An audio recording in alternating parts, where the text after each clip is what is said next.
Bonjour et bienvenue dans cette nouvelle édition de Monroc TV, depuis le site de la mer de glace. Tout de suite, le sommaire.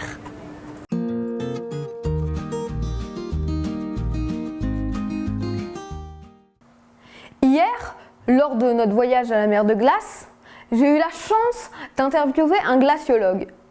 Voici ce qu'il a répondu à mes questions.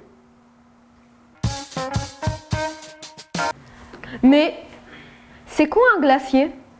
Un glacier, c'est un stock de glace qui s'écoule sous l'effet de son propre poids et que l'on dit permanent à l'échelle humaine. C'est-à-dire que normalement, un glacier n'évolue pas trop tout au long de la vie d'un homme. Alors c'est presque une partie de la définition qu'on pourrait remettre en question.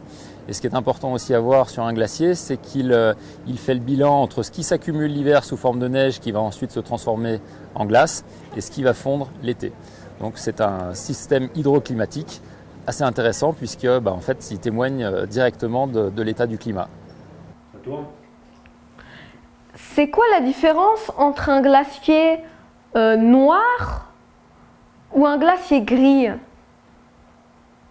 Alors, il y a différentes typologies sur la température de la glace, sur la topographie du glacier, sur la couleur du glacier. Ce qu'on peut dire d'une manière générale, c'est qu'on a les glaciers de haute altitude qui sont froids et collés à la roche, et les langues glaciaires qui sont plutôt tempérées à 0 degré, qui glissent sur la roche. Et aujourd'hui, ces glaciers tempérés, comme ici à la mer de glace, se couvrent complètement de dépôts. C'est ce que l'on appelle des glaciers noirs. Pourquoi la glace de la grotte est-elle bleue ? Alors la glace bleue, c'est comme le ciel qui est bleu, c'est comme la mer qui est bleue. En fait, le soleil, on a l'impression qu'il est blanc. En fait, il envoie toutes les couleurs. Il les absorbe et seul le bleu est renvoyé par la molécule d'eau qui est une molécule particulière du point de vue optique. Voilà, c'est l'eau qui renvoie la couleur bleue uniquement, toutes les autres couleurs sont absorbées. Donc c'est pour ça que l'eau en général apparaît bleue et que la glace également est bleue. À quand remontent les premières explorations ? Alors les premiers touristes qui sont arrivés ici, ce sont deux touristes anglais qui ont laissé leur nom dans l'histoire, c'est William Windham et Richard Pocock. Et eux sont arrivés ici en 1741. C'est eux d'ailleurs qui ont donné ce nom au glacier, mer de glace, puisqu'en arrivant ici, ils ont vu un énorme glacier, ils l'ont tout de suite comparé à une mer qui aurait gelé d'un seul coup sous l'effet du froid. C'est comme ça que l'expression mer de glace est née en 1741. Pour autant, avant, on a déjà eu des cristalliers, des chasseurs de chamois qui venaient dans ce secteur-là. Que deviendra le glacier dans quelques années ? Alors ce glacier, il fait quand même les frais d'une manière générale du réchauffement depuis 3 décennies. Mais cette année, avec une canicule très précoce dès le mois de juin, fait qu'on a des conditions très particulières et notamment on a déjà perdu cette année 7 mètres d'épaisseur sous le montant vert alors même qu'on est qu'au milieu de l'été. Donc on s'achemine très clairement vers la pire année pour les glaciers alpins en cet été 2022. Aujourd'hui, il fait super beau. Peut-être que demain, il ne fera pas beau.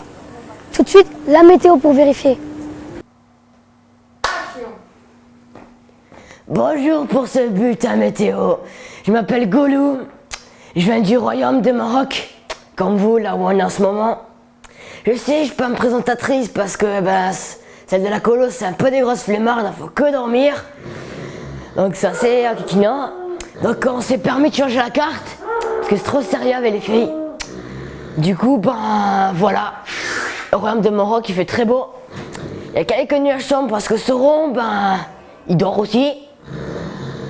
Du coup, je vous laisse avec ce bulletin météo, parce que moi aussi je suis un peu flemmard. Donc je vais aller rejoindre ma barque et on se rejoint pour le prochain bulletin météo.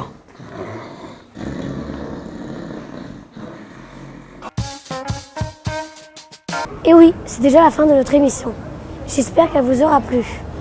N'hésitez pas à vous abonner en cliquant sur la petite cloche de notification. A bientôt, j'ai un train à prendre.